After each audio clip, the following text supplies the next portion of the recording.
Pemirsa, proyek perluasan Bandara Samratulangi Manado telah dimulai. Hal ini ditandai dengan peletakan batu pertama yang berlangsung Senin pagi tadi. PT Angkasa Pura I Persero melakukan proses peletakan batu pertama proyek pengembangan Bandara Samratulangi Manado Senin 9 Maret 2020 dengan menggandeng PT Adikarya sebagai mitra pelaksana proyek. Pengembangan ini sebagai bentuk dukungan Angkasa Pura I pada program pemerintah bidang pariwisata.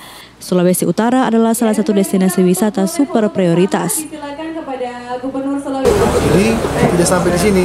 Setelah ini kita akan lakukan evaluasi terhadap peningkatan turis ke sini dan kita ketahui bersama bahwa Manado adalah salah satu tujuan wisata yang super prioritas.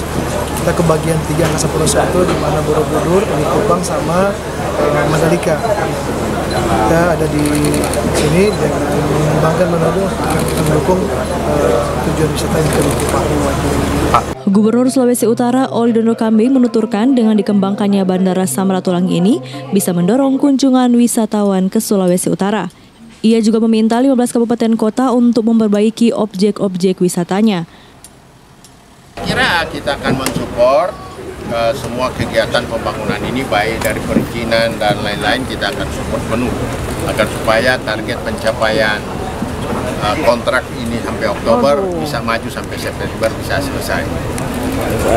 Harapannya untuk sejumlah stakeholder mendukung kabupaten kota, pemerintah kabupaten kota untuk mendukung ini seperti apa? Ya, saya kira ini mari kita, karena sudah bangun, bandara sudah bagus.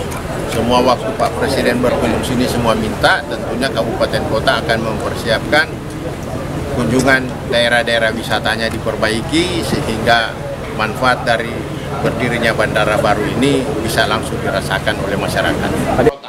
Proyek pengembangan Bandara Samratulangi Manado ini akan meningkatkan kapasitas terminal dari 2,7 juta menjadi 5,7 juta orang per tahun.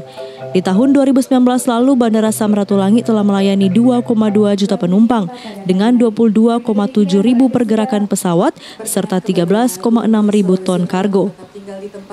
Paul Bawole melaporkan untuk Kawan Wa TV.